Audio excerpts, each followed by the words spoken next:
Ouais, bon. Bon, je veux parler d'un outil que quasiment tout le monde connaît s'il a fait de l'intégration continue, ou un autre du même genre. Donc Jenkins. J'ai un sommaire, hein, c'est déjà bien. C'est quoi, c'est qui, c'est comment, qu'est-ce qu'on automatise. On va parler du flow, techniquement, parce que là, je vais parler pas mal de choses globales dans l'intégration continue et puis dans ce que ça fait. Et à la fin, je vais essayer d'être un peu plus technique. Et moi, je vais donner un peu de ce que moi j'ai eu comme expérience là-dessus. En général, c'est le plus intéressant, c'est qu'est-ce qu'on en tire et qu'est-ce qui est bien, qu'est-ce qui est pas bien. Jenkins, donc c'est un outil qui est en mode serveur web. Le but de cet outil, c'est qu'on y accède pour lancer des jobs, des builds. Euh, Job build, c'est un peu à peu près la même chose. Généralement, build, c'est plus pour compiler et générer quelque chose. Job, ça pourrait être une tâche qui fait quelque chose mais qui ne génère pas. Bon, en gros, c'est des jobs. L'idée, c'est que lui, quand on appuie sur un bouton, et puis il fait plein de trucs automatiquement au fur et à mesure qu'on aura configuré. Pourquoi j'ai mis on consulte les jobs en toute coopération? C'est parce que c'est fait pour être un outil coopératif. C'est pour ça que c'est un serveur web avec plusieurs utilisateurs, pour que tout le monde voit qu'est-ce qui est en train d'être généré, qu'est-ce qui a été généré, qu'est-ce qui a fail, etc. Et puis de voir pas mal de statistiques, des choses comme ça. Donc l'idée, c'est qu'en plus d'être un outil qui permet de faire du séquencing de tâches, ça permet aussi de voir que tout le monde voit ce qui s'est passé. C'est aussi un master dans le genre, c'est moi qui commande et c'est moi qui fais les choses avec des esclaves et des choses comme ça. Donc c'est un peu, on a toujours ce genre de choses au niveau informatique, hein, maître-esclave. On n'a pas aboli l'esclavage en informatique malheureusement. Mais on est bien obligé parce que sinon ça marche pas. Donc en gros, il exécute des scripts. Bon, j'ai mis au hasard SH, Batch, Python.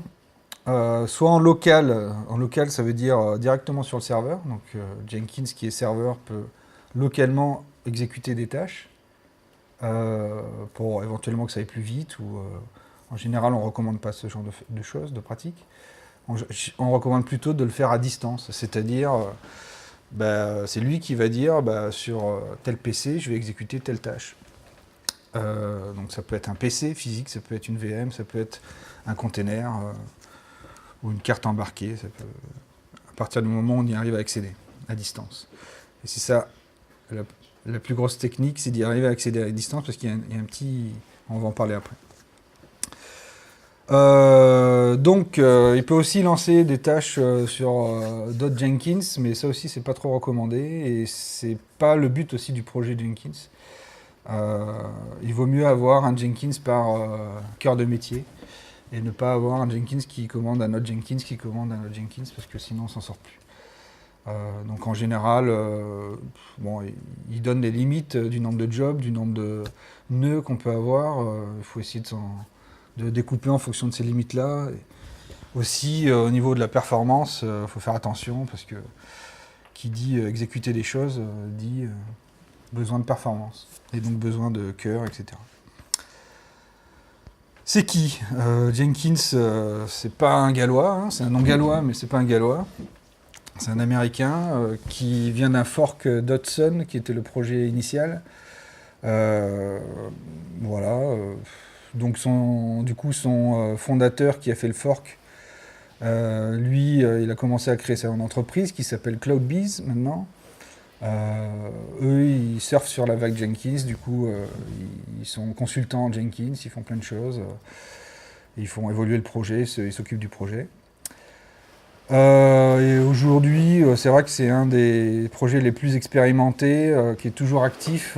Il y en a d'autres qui ont été, comme Cruise Control par exemple, qui avait commencé aussi, mais qui n'a pas suivi la mouvance de Jenkins.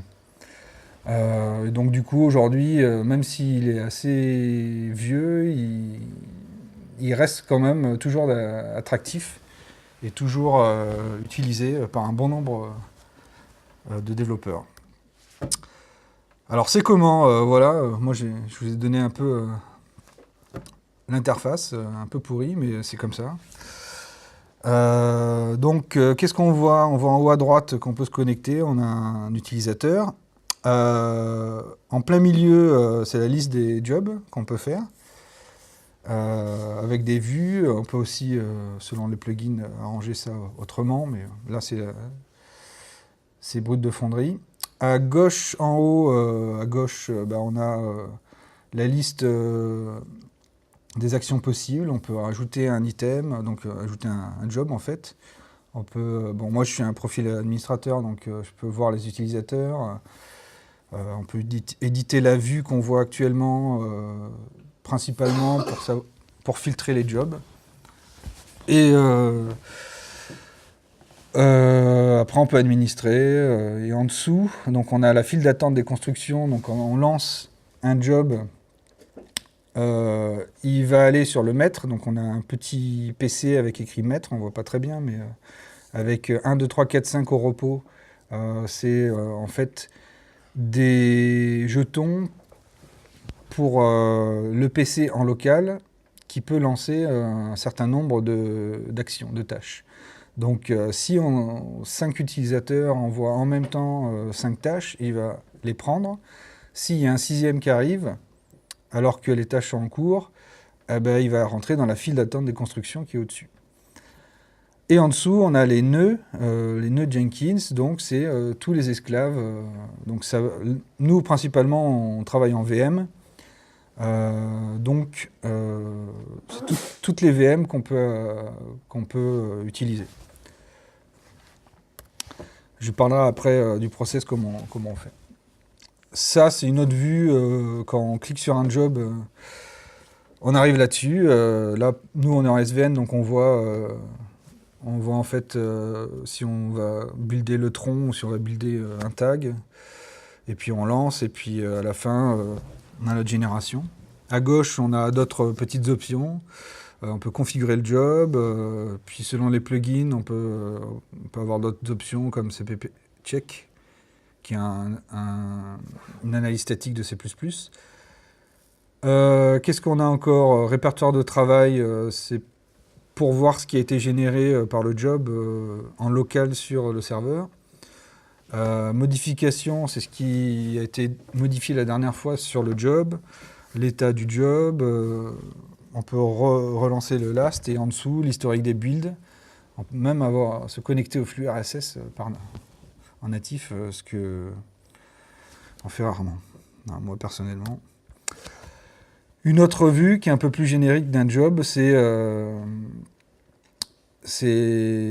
selon les plugins qu'on va mettre en place. Là, j'ai un plugin d'analyse statique en Python où je vois le nombre d'erreurs au fur et à mesure que j'avance le nombre de builds.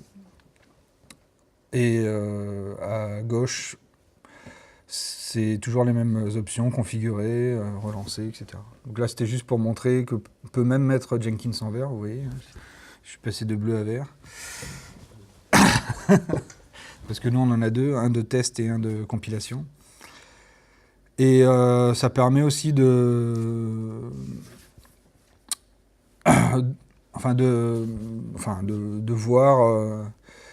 voir commencer ce Jenkins qui est, on voit un petit peu austère en fait par rapport à tout ce qu'on connaît sur le web aujourd'hui, toutes les techno bootstrap, etc., qui rendent les choses un peu plus jolies. Jenkins, lui, pas du tout. Mais bon, en tout cas, il résiste, pas parce qu'il est moche, il résiste parce qu'il est utile. Alors, qu'est-ce qu'on automatise? Ça, c'est une bonne question. Dans un process, qu'est-ce qu'on automatise? Nous, si on peut aller jusqu'au bout, on automatise la compilation, le déploiement, le lancement de VM, de plateforme ou de PC, le lancement d'analyse statique, le lancement de tests et le lancement de rapports de calimétrie. Et dans un process, pour une version donnée, si on avait un job idéal, il lancerait la compilation, puis après, une fois qu'il a fini l'analyse statique, ensuite, une fois qu'il a fini le lancement de la plateforme, ensuite le déploiement des softs, de chaque soft sur chaque cible. Et ensuite, une fois que les cibles sont déployées, on commence les tests. Et une fois que les tests sont faits, on lance les rapports. Et à la fin, on a la version. Et le flow, en fait, de Jenkins, c'est ça. C'est d'avoir à chaque version un flow et à chaque étape automatisée, une étape automatisée qui est finalement automatisée au complet. Donc si on prend étape par étape, on peut avoir des flows et puis on peut imaginer des branches parallèles de compilation. Donc on a 5 programmes qui pourraient se lancer en parallèle.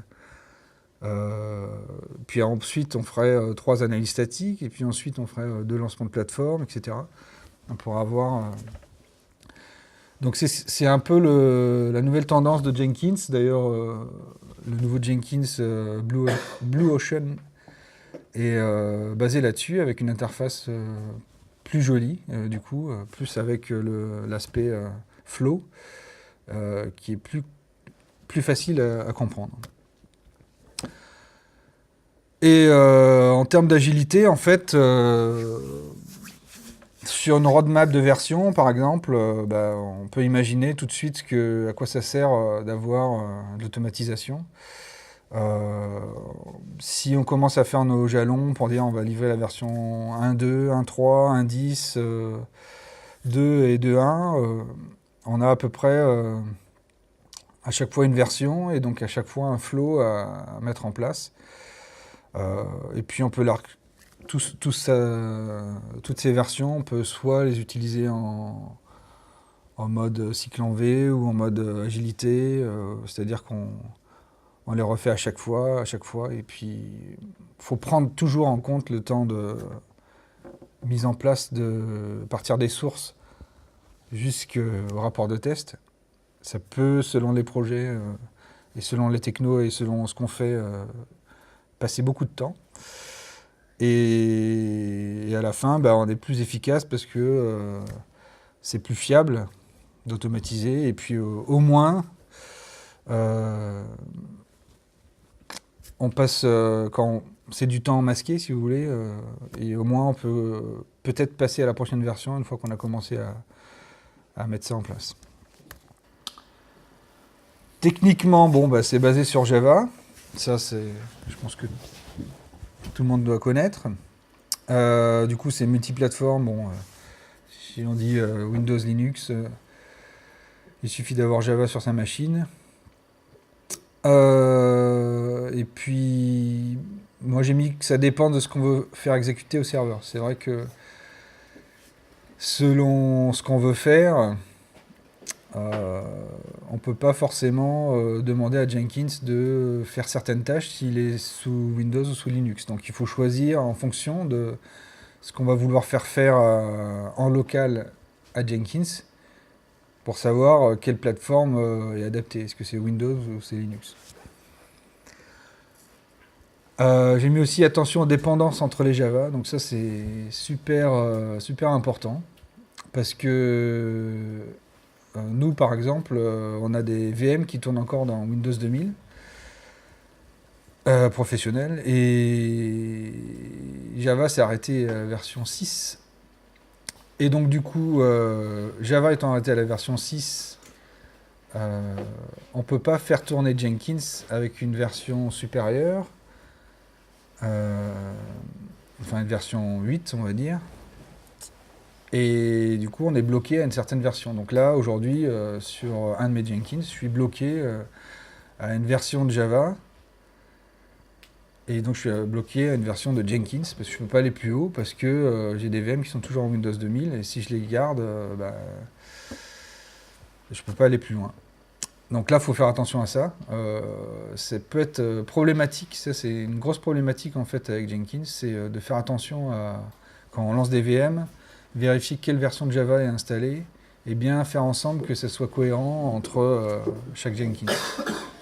Parce que le mécanisme, en fait, pour prendre la main, pour que Jenkins puisse prendre la main à distance sur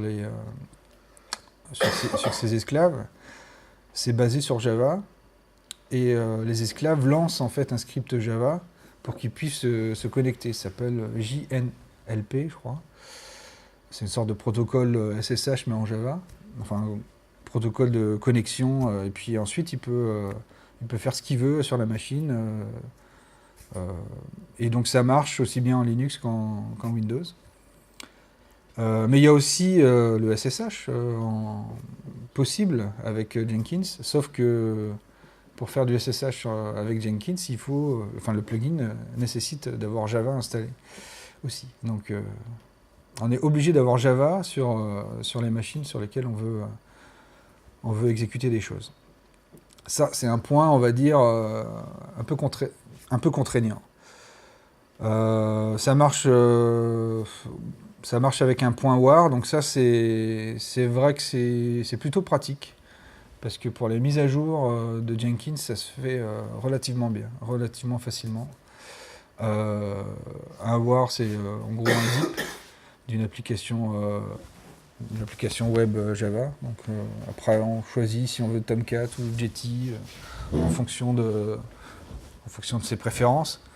Mais disons que aujourd'hui, pour mettre à jour un Jenkins, ça se met vraiment facilement. On change le point war, on prend celui qui existe, on le met à la place, on relance Jenkins et ça se relance avec la nouvelle version. C'est pour ça, c'est vraiment simple. L'avantage aussi de Jenkins, c'est pour ça qu'il est toujours là, pour moi, c'est le nombre de plugins qu'il y a. Ça va forcément, dans n'importe quelle entreprise qui a n'importe quel outil, il va s'adapter. Ce qui n'est pas le cas des autres. On va en parler un peu. Ce qui n'est pas le cas forcément de tous. Donc, bon, j'en ai cité quelques-uns, mais il y en a beaucoup plus. Hein. Je vous donnerai ceux que j'ai utilisés. Après, vous en avez peut-être d'autres qui sont intéressants pour vous. L'interface web, donc on l'a vu, elle n'est pas vraiment friendly, c'est vraiment pourri. Et par contre, ce qui est sympa, c'est l'API REST ou SOAP qui est nativement là. Donc on peut, donc nous c'est ce qu'on a fait, c'est-à-dire on a créé une interface web plus design, plus sympa, sur lesquelles on va récupérer les informations de Jenkins, donc aller récupérer les infos des jobs, etc. Refaire un petit peu, on peut refaire carrément l'interface juste avec l'API et lancer les jobs. C'est ce qu'on a fait pour éviter d'avoir à chercher. Des fois, c'est pas évident et ça marche très bien.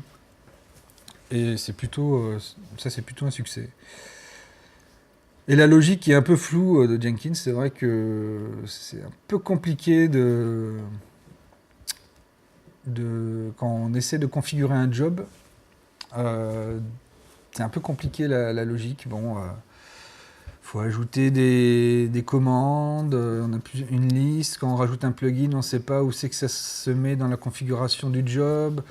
Est-ce que on peut le faire? Enfin, à chaque fois qu'on met un plugin, on essaie de regarder où c'est que ça se situe. On ne sait pas trop où c'est qu'on va avoir le bénéfice. Et au fur et à mesure de l'utiliser, bon, on arrive à le voir. Mais et puis il y a des if avec des. Enfin, si on veut faire des enchaînements de if avec Jenkins, c'est vraiment des. C'est vraiment pas fait pour les développeurs. Après, il y a la partie qui est un peu plus où on va coder, qui est le Bitflow, où là, il y a toute une sémantique, tout un langage Jenkins où on peut faire des trucs en parallèle, etc. Mais bon, là, il faut être un peu plus initié. Et moi, j'ai jamais vraiment testé ce truc-là, mais on peut faire des choses aussi plus simples avec des scripts, plutôt que d'utiliser l'interface où il y a des choses dedans. Je ne sais pas si j'ai pas oublié un R, mais bon. La concurrence J'en ai 4 là. Personnellement, je les ai pas utilisés sur les 4, donc je connais pas du tout.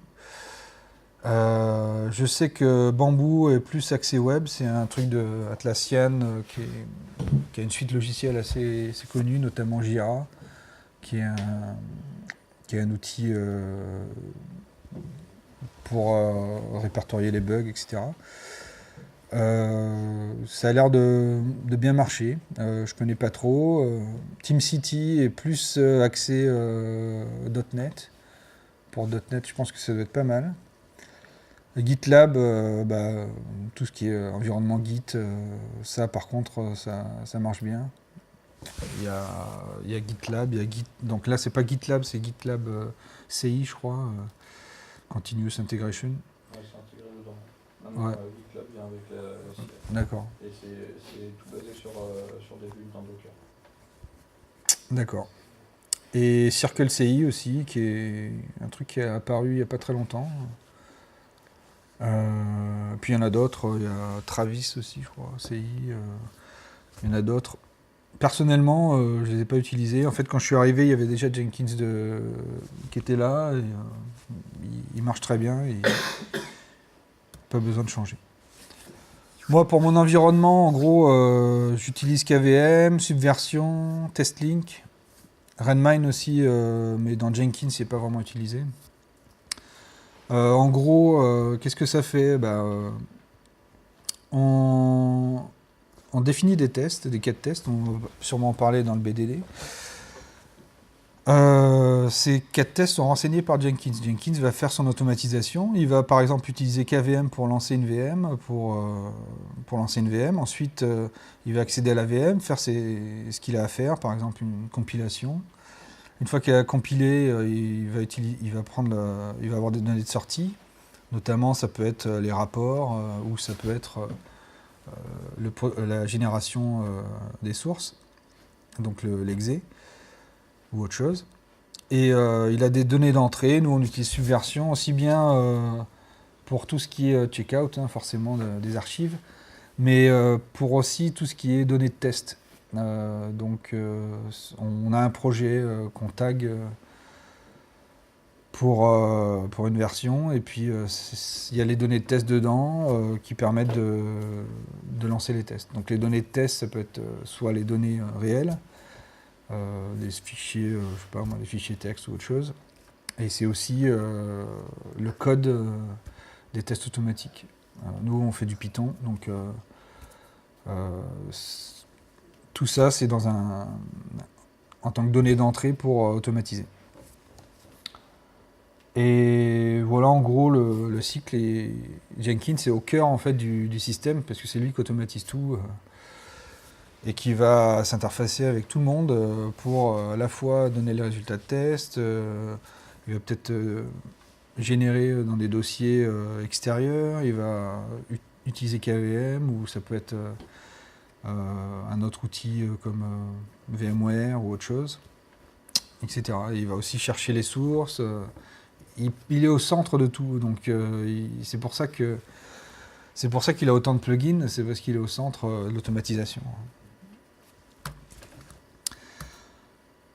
Pour les nœuds, moi j'utilise, on a plusieurs choses qu'on a utilisées chez nous. Lab Manager qui est un outil qui est désuet, qu'on utilise encore, mais c'est ce qui permet de lancer des VM. C'est genre un vSphere, mais pour les bureaux d'études et pour la recherche.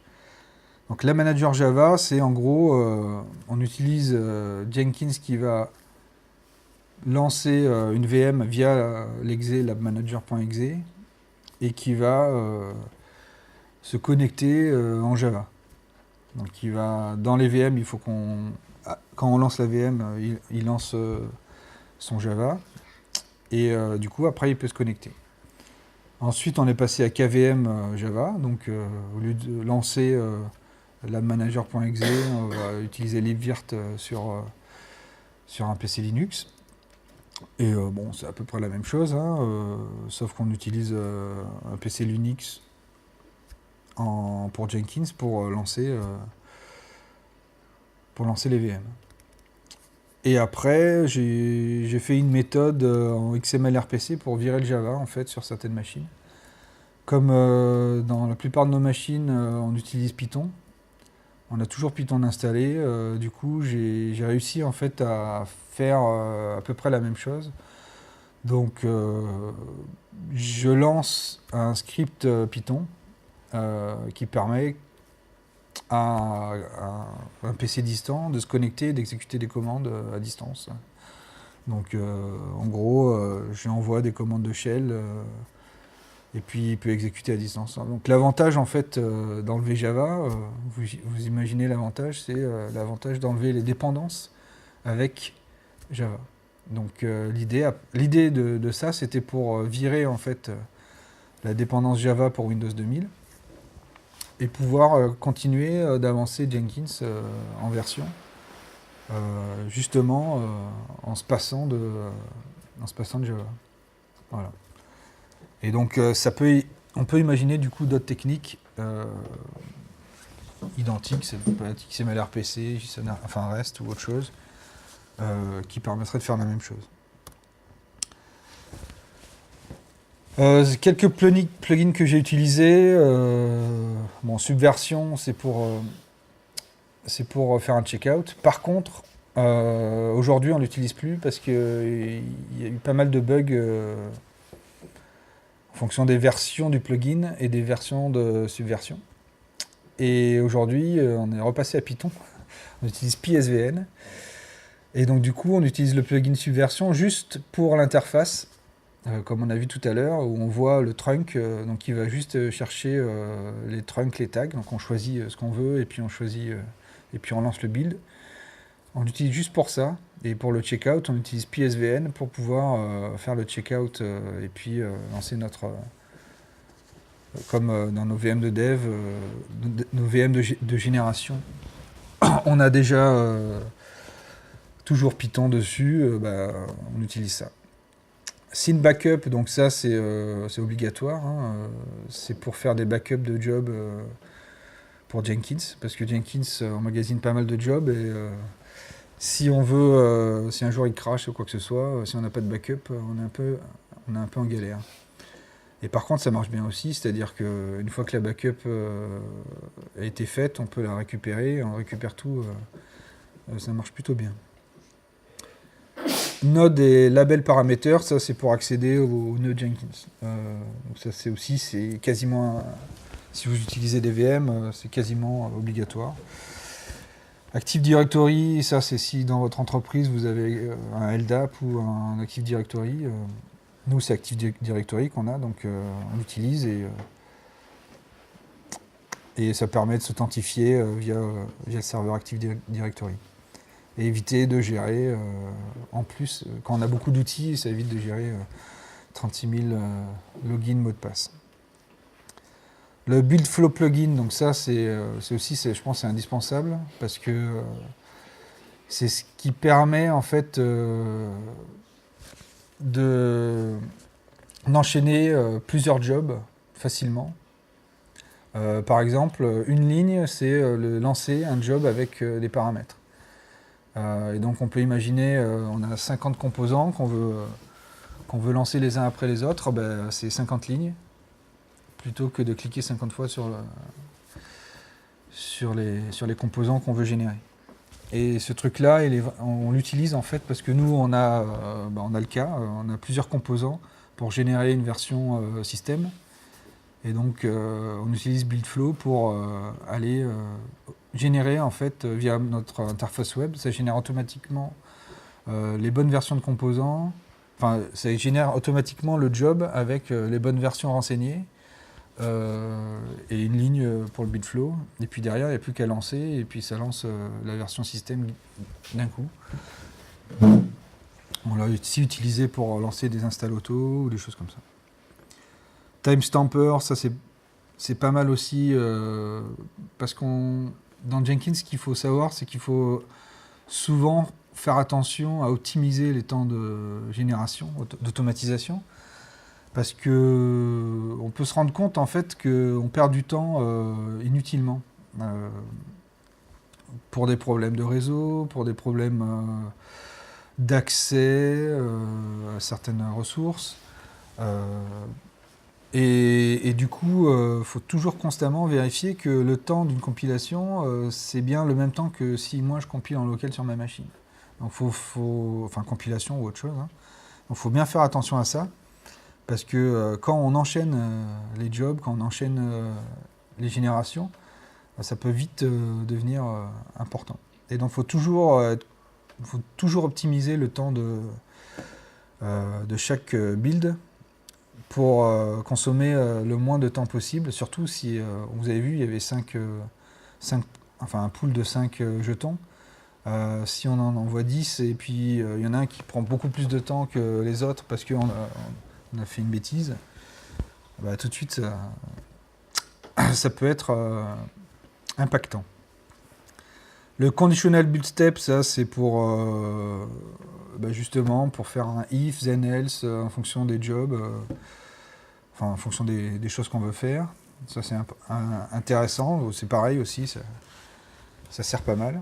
TestLink dans mon cas, c'est pour intégrer TestLink à Jenkins, donc une fois qu'il a eu son résultat de test, paf, il le met directement dans TestLink et on a déjà le rapport derrière. Donc c'est pas le séquenceur de test, du coup ça va être Jenkins, ça va pas être TestLink. TestLink c'est juste un outil qui permet une base de données de test, ce genre de choses. Après on a des plugins un peu plus spécialisés comme CppCheck ou JUnit plugin dans tout ce qui est test. Pour avoir, si on a des résultats de test au format JUnit, après Jenkins le présente, donc ça peut être pratique. Credentials, ça c'est pour quand on a pas mal de mots de passe ou de choses comme ça peut être intéressant de les stocker, et ça permet aussi dans le log de Jenkins de ne pas les afficher. Donc il faut faire attention à ça aussi. On parle de cybersécurité de plus en plus, donc il faut faire attention à ce genre de choses, et ça le permet. Donc Sync Backup, je l'ai remis. Ça, c'est une faute. Et SSH Left Plugin, ça c'est pour se connecter en SSH à distance. Ça aussi, c'est assez important. Après, il y en a d'autres. Mais déjà, cette liste, c'est une liste... c'est une liste sur laquelle nous, on les a beaucoup utilisées, on ne pourrait pas trop s'en passer aujourd'hui. Ensuite, je finis par ma conclusion. Premier point, donc, pas d'agilité sans automatisation, ça c'est clair. Deuxième point, c'est multi-technologie, parce qu'il y a beaucoup de plugins. Donc, en gros, ça convient à tout le monde. Troisième point, on a un futur en bleu prometteur, je pense. Jenkins a souffert de son interface, et avec, on va dire, la tendance build flow et ce qui se dessine avec Blue Ocean, ça semble prometteur. Aujourd'hui, ça fait 2 ans, je crois, c'est à peu près lancé. Mais par exemple, ils n'ont pas prévu de mettre Subversion dans Blue Ocean pour l'instant. Il n'y a que du Git, donc tout de suite, pour nous, on va pas aller plus loin. Ou alors on passe à Git, mais là,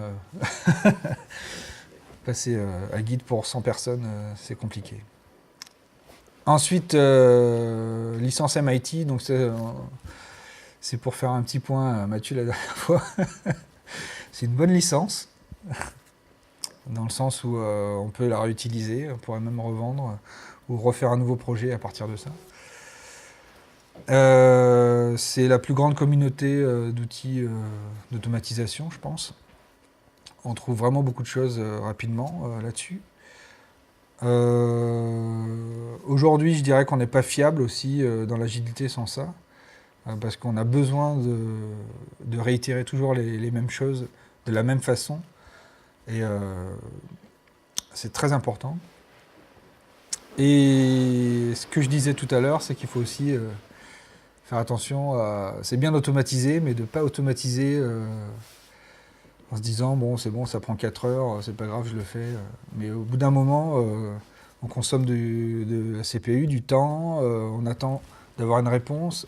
Il faut toujours optimiser le temps des builds. C'est très important. Et puis malheureusement, ça tourne sur Java, et donc il faut bien faire attention à son serveur Jenkins, d'avoir une bonne conf, un bon PC qui va tourner, qui va faire tourner en fait tout ça. Voilà, voilà. Après, je suis open si vous avez des questions, des remarques, si vous avez envie d'en discuter, de votre expérience là-dessus. Si j'ai dit des choses qui vous semblent fausses.